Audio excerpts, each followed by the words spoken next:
ಆತ್ಮೀಯ ಸ್ನೇಹಿತರೆ ನಮಸ್ಕಾರ.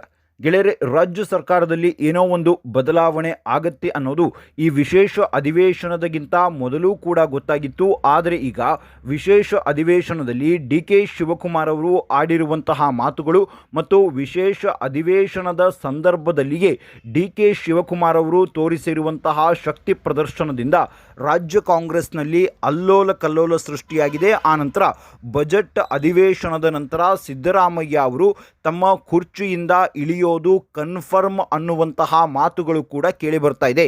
ಹಾಗಾದರೆ ಗೆಳೆಯರೇ, ಈ ವಿಶೇಷ ಅಧಿವೇಶನದಲ್ಲಿ ಕಾಂಗ್ರೆಸ್ನಲ್ಲಿ ಆಗಿರುವಂತಹ ಬದಲಾವಣೆಗಳು ಏನು ಮತ್ತು ಡಿ.ಕೆ. ಶಿವಕುಮಾರ್ ಅವರು ಯಾವ ರೀತಿಯಾಗಿ ತಮ್ಮ ಶಕ್ತಿ ಪ್ರದರ್ಶನವನ್ನು ತೋರಿಸಿದ್ದಾರೆ ಮತ್ತು ಡಿ.ಕೆ. ಶಿವಕುಮಾರ್ ಅವರ ಪ್ಲಾನ್ ಏನು ಮತ್ತು ಡಿ.ಕೆ. ಶಿವಕುಮಾರ್ ಅವರ ಹಿಂದೆ ಇರುವಂತಹ ಶಾಸಕರ ಸಂಖ್ಯೆ ಎಷ್ಟು ಅನ್ನೋದರ ಒಂದಷ್ಟು ಮಾಹಿತಿಯನ್ನು ಈ ವಿಡಿಯೋದಲ್ಲಿ ಕೊಡ್ತಾ ಹೋಗ್ತೀನಿ. ಗೆಳೆಯರೆ, ನಿಮ್ಮೆಲ್ಲರಿಗೂ ಕೂಡ ಗೊತ್ತಿರುವ ಹಾಗೆ ರಾಜ್ಯ ಕಾಂಗ್ರೆಸ್ನಲ್ಲಿ ಕುರ್ಚಿಯ ಜಟಾಪಟಿ ಬಹಳ ಜೋರಾಗಿದೆ. ಕಳೆದ ಒಂದೂವರೆ ವರ್ಷದಿಂದಲೂ ಕೂಡ ಯಾರು ಸಿ ಎಂ ಆಗ್ತಾರೆ, ಸಿದ್ದರಾಮಯ್ಯ ಅವರು ಸಿ ಎಂ ಕುರ್ಚಿಯಿಂದ ಇಳಿತಾರಾ ಅಥವಾ ಡಿ.ಕೆ. ಶಿವಕುಮಾರ್ ಅವರು ಸಿ ಎಂ ಕುರ್ಚಿಯನ್ನು ಏರ್ತಾರಾ ಅನ್ನುವಂತಹ ವಿಚಾರ ಒಂದಾದ ಮೇಲೆ ಒಂದರಂತೆ ಚರ್ಚೆಗಳು ಬರ್ತಾ ಇದೆ. ಒಂದು ಬಹಳ ಮುನ್ನೆಲೆಗೆ ಚರ್ಚೆ ಬರುತ್ತೆ, ಆನಂತರ ಹೈಕಮಾಂಡ್ಗೆ ಹೋಗುತ್ತೆ, ಹೈಕಮಾಂಡ್ ಏನೋ ಒಂದು ನಿರ್ಧಾರವನ್ನು ತೆಗೆದುಕೊಳ್ಳುತ್ತೆ, ಆನಂತರದಲ್ಲಿ ಏನೂ ಆಗಿಯೇ ಇಲ್ಲವೇನೋ ಅನ್ನುವ ಹಾಗೆ ಇರುತ್ತೆ. ಆದರೆ ಡಿ.ಕೆ. ಶಿವಕುಮಾರ್ ಅವರು ಆಗಾಗ ಪ್ರಯತ್ನವನ್ನು ಪಡ್ತಾ ಇದ್ದಾರೆ ಮತ್ತು ಡಿ.ಕೆ. ಶಿವಕುಮಾರ್ ಅವರ ಸ್ಟೇಟ್ಮೆಂಟ್ಗಳು ಕೂಡ ಅದೇ ತರಹ ಇರುತ್ತೆ. ಕಳೆದ ಅಧಿವೇಶನದಲ್ಲಿ ಡಿ.ಕೆ. ಶಿವಕುಮಾರ್ ಅವರು ಒಂದು ಮಾತನ್ನು ಹೇಳಿದರು. ಏನು ಅಂದರೆ, ಪ್ರಯತ್ನ ಕೈ ಕೊಡಬಹುದು, ಆದರೆ ಪ್ರಾರ್ಥನೆ ಕೈ ಕೊಡೋದಿಲ್ಲ, ಪ್ರಾರ್ಥನೆ ಫಲಿಸುತ್ತೆ ಅನ್ನುವಂತಹ ಮಾತನ್ನು ಹೇಳಿ ಒಂದು ರೀತಿಯಾಗಿರುವಂತಹ ಸೂಚನೆಯನ್ನು ಕೊಟ್ಟಿದ್ದರು. ಅದಾದ ಬಳಿಕ ಒಂದಷ್ಟು ಬೆಳವಣಿಗೆಗಳು ಅವೆಲ್ಲವೂ ಕೂಡ ಆದವು, ಅದು ನಿಮಗೆ ಗೊತ್ತಿದೆ. ಈಗ ಡಿ.ಕೆ. ಶಿವಕುಮಾರ್ ಅವರು ಯಾವ ಹಂತಕ್ಕೆ ಹೋಗಿದ್ದಾರೆ ಅಂದರೆ, ಈಗ ನನಗೆ ಸಿ ಎಂ ಕುರ್ಚಿ ಬೇಕೇ ಬೇಕು, ಒಂದು ವೇಳೆ ನೀವು ಕೊಡದೇ ಇದ್ದರೆ ನನ್ನ ದಾರಿ ನನಗೆ ಅನ್ನುವಂತಹ ಒಂದು ಬಲ ಪ್ರದರ್ಶನಕ್ಕೆ ಮುಂದಾದರು. ಆನಂತರ ರಾಹುಲ್ ಗಾಂಧಿ ಅವರು ಡಿ.ಕೆ. ಶಿವಕುಮಾರ್ ಅವರಿಗೆ ಬಜೆಟ್ ಅಧಿವೇಶನದ ನಂತರ ನಿಮಗೆ ಸಿ ಎಂ ಕುರ್ಚಿ ಸಿಗತ್ತೆ ಅನ್ನುವಂತಹ ಭರವಸೆಯನ್ನು ಕೊಟ್ಟು ಕಳಿಸಿದ್ರು. ಅದಾದ ಮೇಲೆ ಡಿ.ಕೆ. ಶಿವಕುಮಾರ್ ಮತ್ತು ಡಿ.ಕೆ. ಸುರೇಶ್ ಅವರ ಸ್ಟೇಟ್ಮೆಂಟ್ಗಳು ನೀವು ಗಮನಿಸಿರಬಹುದು. ಡಿ.ಕೆ. ಶಿವಕುಮಾರ್ ಅವರು ಕೂಡ ಸ್ವಲ್ಪ ಕಾಮಾಗಿ ಸ್ಟೇಟ್ಮೆಂಟ್ಗಳನ್ನು ಕೊಡೋದಕ್ಕೆ ಶುರು ಮಾಡಿದ್ರು. ಡಿ.ಕೆ. ಸುರೇಶ್ ಅವರು ಕೂಡ ಅದೇ ತರಹ ಸ್ಟೇಟ್ಮೆಂಟ್ಗಳನ್ನು ಕೊಡೋದಕ್ಕೆ ಶುರು ಮಾಡಿದ್ರು. ಆದರೆ ಈಗ ಡಿ.ಕೆ. ಶಿವಕುಮಾರ್ ಅವರು ಅಷ್ಟಕ್ಕೆ ಸುಮ್ಮನಾಗಿಲ್ಲ. ಅವರು ಏನೋ ನಮಗೆ ಮೂಗಿಗೆ ತುಪ್ಪ ಹಚ್ಚಿ ಕಳುಹಿಸ್ತಾರೆ, ನಾವು ಸುಮ್ಮನೆ ಕೂತ್ರೆ ಇದು ಆಗೋದಿಲ್ಲ ಅನ್ನುವ ಮಟ್ಟಿಗೆ ಈಗ ಬಲ ಪ್ರದರ್ಶನಕ್ಕೆ ಮುಂದಾದರು. ಏನು ಆ ಬಲ ಪ್ರದರ್ಶನ ಅನ್ನೋದನ್ನು ಹೇಳ್ತಾ ಹೋಗ್ತೀನಿ. ಗೆಳೆಯರೇ, ಈಗ ವಿಶೇಷ ಅಧಿವೇಶನ ಮುಗಿದಿದೆ.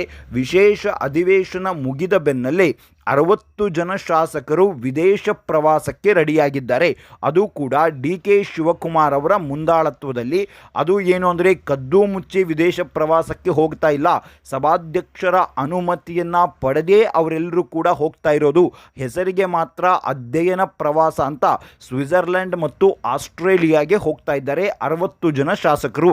ಆ 60 ಜನ ಶಾಸಕರು ಯಾರು ಅಂತ ನಾವು ಗಮನಿಸೋದಾದರೆ, ಮೊನ್ನೆ ಕನಕೋತ್ಸವದಲ್ಲಿ ಏನು ಕಾಣಿಸಿಕೊಂಡ್ರಲ್ಲ 60 ಜನ ಶಾಸಕರು, ಆ 60 ಜನ ಶಾಸಕರೇ ಈಗ ವಿದೇಶ ಪ್ರವಾಸಕ್ಕೆ ಹೋಗ್ತಾ ಇರೋದು. ಸೊ ಡಿ.ಕೆ. ಶಿವಕುಮಾರ್ ಅವರು ಈಗ ಶಕ್ತಿ ಪ್ರದರ್ಶನಕ್ಕೆ ಮುಂದಾಗಿದ್ದಾರೆ. ತಮ್ಮ ಬಣದ ಶಾಸಕರನ್ನ ವಿದೇಶ ಪ್ರವಾಸಕ್ಕೆ ಕಳುಹಿಸ್ತಾ ಇದ್ದಾರೆ. ವಿದೇಶ ಪ್ರವಾಸಕ್ಕೆ ಕಳುಹಿಸಿ ಅಲ್ಲಿ ಒಂದಷ್ಟು ಮೀಟಿಂಗ್ಗಳನ್ನು ಫಿಕ್ಸ್ ಮಾಡಿ ಅವರೊಟ್ಟಿಗೆ ಡಿ.ಕೆ. ಶಿವಕುಮಾರ್ ಮತ್ತು ಡಿ.ಕೆ. ಸುರೇಶ್ ಇಬ್ಬರೂ ಕೂಡ ಹೋಗ್ತಾ ಇದ್ದಾರೆ. ಅಂದರೆ ಕರ್ನಾಟಕದಲ್ಲಿ ಕೆಲ ಮೀಟಿಂಗ್ಗಳು ಆದರೆ ಸೀಕ್ರೆಟ್ಗಳು ಎಲ್ಲವೂ ಕೂಡ ಬಯಲಾಗುತ್ತೆ, ಎಲ್ಲವೂ ಕೂಡ ಹೊರಗಡೆ ಹೋಗುತ್ತೆ. ಆನಂತರ ಸಿದ್ದು ಬಣವೂ ಕೂಡ ಒಂದಷ್ಟು ಪ್ಲಾನನ್ನು ಮಾಡ್ತಾರೆ. ಹಾಗಾಗಿ ಸ್ವಿಟ್ಜರ್ಲ್ಯಾಂಡ್ ಮತ್ತು ಆಸ್ಟ್ರೇಲಿಯಾದಲ್ಲಿ ಡಿ.ಕೆ. ಶಿವಕುಮಾರ್ ಅವರು 60 ಜನ ಶಾಸಕರನ್ನು ಕರೆದುಕೊಂಡು ಹೋಗಿ ಅಲ್ಲಿ ಮೀಟಿಂಗನ್ನು ಫಿಕ್ಸ್ ಮಾಡಿದ್ದಾರೆ. ಈ ಮೂಲಕ ಡಿ.ಕೆ. ಶಿವಕುಮಾರ್ ಅವರು ಹೈಕಮಾಂಡ್ಗೆ ಒಂದು ಉತ್ತರವನ್ನು ಕೊಡ್ತಾ ಇದ್ದಾರೆ. ಏನು ಅಂದರೆ, ಇಷ್ಟು ದಿನ ಸಿದ್ದರಾಮಯ್ಯ ಕ್ಯಾಂಪ್ನ ನಾಯಕರು ಏನು ಹೇಳ್ತಾ ಇದ್ರು, ಡಿ.ಕೆ. ಶಿವಕುಮಾರ್ ಅವರ ಹತ್ರ ಒಂದು 5 ರಿಂದ 6 ಜನ ಶಾಸಕರು ಮಾತ್ರ ಇದ್ದಾರೆ, ಅವರಿಗೆ ಶಾಸಕರ ಬಲ ಇಲ್ಲ ಅಂತ ಹೇಳ್ತಾ ಇದ್ರಲ್ಲ. ಸೊ ಅದಕ್ಕೆ ಒಂದು ಟಕ್ಕರ್ ಕನಕೋತ್ಸವದಲ್ಲಿ ಕೊಟ್ಟರು.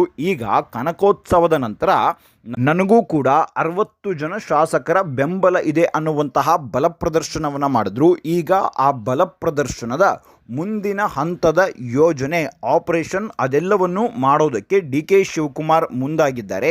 ಅದಕ್ಕಾಗಿಯೇ ಈಗ ಅವರೆಲ್ಲರನ್ನು ಅಧಿವೇಶನ ಮುಗಿದ ಬೆನ್ನಲ್ಲೇ ಈಗ ಬಜೆಟ್ ಅಧಿವೇಶನ ಶುರುವಾಗುತ್ತೆ.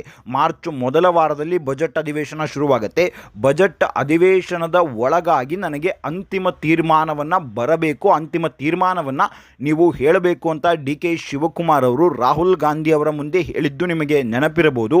ಆಗ ರಾಹುಲ್ ಗಾಂಧಿ ಅವರು ಕೂಡ ಡಿ ಕೆ ಶಿವಕುಮಾರ್ ಅವರಿಗೆ ಹೇಳಿ ಕಳುಹಿಸಿದ್ರು ಒಂದು ಸಮಯದಲ್ಲಿ ಎಲ್ಲವೂ ತೀರ್ಮಾನ ಆಗತ್ತೆ ಅಂತ. ಸೊ ಆಸ್ ಅ ಪ್ಲಾನ್ ಪ್ರಕಾರ ಈ ಬಜೆಟ್ ಅಧಿವೇಶನದ ನಂತರ ಡಿ ಕೆ ಶಿವಕುಮಾರ್ ಅವರು CM ಆಗ್ತಾರೆ. ಬಜೆಟ್ ಮಂಡಿಸಿ ಸಿದ್ದರಾಮಯ್ಯ ಅವರು ತಮ್ಮ ಸ್ಥಾನದಿಂದ ಕೆಳಗಿಳಿತಾರೆ ಅನ್ನುವಂತಹ ನ್ಯೂಸ್ ಇರೋದಲ್ಲ, ಆ ಒಂದು ನ್ಯೂಸ್ಗೆ ಪೂರಕವಾಗಿರುವಂತೆ ಡಿ ಕೆ ಶಿವಕುಮಾರ್ ಅವರ ನಡೆ ಈಗ ಬಹಳ ಕುತೂಹಲ ಮೂಡಿಸ್ತಾ ಇದೆ. ಅದರ ನಂತರ ಡಿ ಕೆ ಶಿವಕುಮಾರ್ ಅವರು ಈ ಅಧಿವೇಶನದಲ್ಲಿ ನೀವು ಗಮನಿಸಿರಬಹುದು, ಏನು ಅಂದರೆ VBG ರಾಮ್ಜಿ ಯೋಜನೆಯ ವಿರುದ್ಧವಾಗಿಯೇ ಈ ಅಧಿವೇಶನ ಇತ್ತಲ್ಲ. ಆರಂಭದ 4-5 ದಿನಗಳಲ್ಲಿ ಡಿ ಕೆ ಶಿವಕುಮಾರ್ ಅವರು ಈ ಒಂದು ಅಧಿವೇಶನದಲ್ಲಿ ಕಾಣಿಸಿಕೊಳ್ಳಲೇ ಇಲ್ಲ. ಆನಂತರದಲ್ಲಿ ಡಿ ಕೆ ಶಿವಕುಮಾರ್ ಅವರಿಂದ BJP ನಾಯಕರು ವಿರೋಧ ವ್ಯಕ್ತಪಡಿಸ್ತಾ ಇದ್ರಲ್ಲ, ಈ ಅಬಕಾರಿ ವಿಚಾರವಾಗಿ BJP ನಾಯಕರು ವಿರೋಧ ವ್ಯಕ್ತಪಡಿಸಿದ್ರು, ಆನಂತರ ಬೇರೆ ಬೇರೆ ವಿಚಾರವಾಗಿ ವಿರೋಧವನ್ನು ವ್ಯಕ್ತಪಡಿಸಿದ್ರು. ಅದನ್ನು ಒಂದು ರೀತಿಯಾಗಿ ಸಿದ್ದರಾಮಯ್ಯ ಅವರು ಒಬ್ಬರೇ ನಿಂತುಕೊಂಡು ಆ ಎಲ್ಲ ವಿರೋಧವನ್ನು ತಡೆದುಕೊಂಡ್ರು, ಆ ಎಲ್ಲ ವಿರೋಧವನ್ನು ಸಮರ್ಥನೆ ಮಾಡಿಕೊಂಡ್ರು. ಆದರೆ ಡಿ ಕೆ ಶಿವಕುಮಾರ್ ಅವರು ಯಾವುದೂ ರೀತಿಯಾಗಿ ಕಠಿಣವಾಗಿ ಸಮರ್ಥನೆ ಮಾಡಿಕೊಳ್ಳುವಂತಹ ಕೆಲಸಕ್ಕೂ ಕೂಡ ಹೋಗಲಿಲ್ಲ. ಅಂದರೆ ಈ ಮೂಲಕ ಮತ್ತೊಂದು ಸಂದೇಶ ಡಿ ಕೆ ಶಿವಕುಮಾರ್ ಅವರು ಕೊಡ್ತಾ ಇರೋದೇನು ಅಂದರೆ, ನಾನು ಆಲ್ರೆಡಿ BJPಯ ಜೊತೆಗೂ ಕೂಡ ಇದ್ದೀನಿ, ನೀವು ಏನಾದರೂ ನನಗೆ CM ಪಟ್ಟವನ್ನು ಕೊಡದೇ ಇದ್ದರೆ ನನ್ನ ಮುಂದಿನ ಹಾದಿ ನನಗೆ ಗೊತ್ತಿದೆ ಅನ್ನುವ ರೀತಿಯಲ್ಲಿ ಸದನದಲ್ಲಿಯೂ ಡಿ ಕೆ ಶಿವಕುಮಾರ್ ಅವರು ನಡೆದುಕೊಂಡ್ರು. ಆನಂತರ ಡಿ ಕೆ ಶಿವಕುಮಾರ್ ಅವರ ಕಾಲನ್ನು ಎಳಿತು BJP. ನೀವು ಈ ಅವಧಿಯಲ್ಲಿ CM ಆಗೋದಿಲ್ಲ, ಸುಮ್ಮನೆ ಅಂತಹ ಕನಸು ಕಾಣೋದನ್ನು ಬಿಟ್ಟು ಬಿಡಿ, ತಿರುಕನ ಕನಸನ್ನು ಕಾಣೋದನ್ನು ಬಿಟ್ಟು ಬಿಡಿ ಅನ್ನುವ ಲೆವೆಲ್ಗೆ BJP ಡಿ ಕೆ ಶಿವಕುಮಾರ್ ಅವರ ಕಾಲನ್ನು ಇಳಿತು.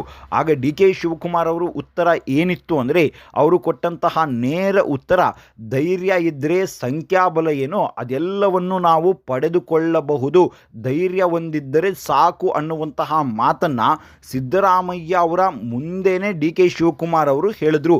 ಈ ಮೂಲಕವಾಗಿ ಒಟ್ಟಾರೆಯಾಗಿ ರಾಜ್ಯ ಕಾಂಗ್ರೆಸ್ನಲ್ಲಿ ಯಾವುದೂ ಸರಿ ಇಲ್ಲ ಅನ್ನೋದು ಈಗ ಆಲ್ರೆಡಿ ಗೊತ್ತಾಗಿದೆ. ಈಗ ಅದು ಮತ್ತೊಂದು ಹಂತಕ್ಕೆ ಹೋಗಿದೆ. ಈಗ ಎಲ್ಲ ಶಾಸಕರು ವಿದೇಶ ಪ್ರವಾಸ ಕೈಗೊಳ್ತಾ ಇರೋದು ತೀವ್ರವಾಗಿರುವಂತಹ ಕುತೂಹಲವನ್ನು ಕೂಡ ಕೆರಳಿಸಿದೆ.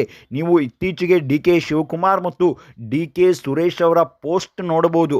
ಯಾವ ರೀತಿಯಾಗಿ ಪೋಸ್ಟ್ ಮಾಡ್ತಾ ಇದ್ದಾರೆ ಅಂದರೆ, ಪರೋಕ್ಷವಾಗಿ ನಾವು ಅಧಿಕಾರದ ಹತ್ತಿರದಲ್ಲಿ ಇದ್ದೇವೆ ಅನ್ನುವ ಲೆವೆಲ್ಗೆ ಅವರ ಪೋಸ್ಟ್ಗಳು ಕೂಡ ಇದೆ.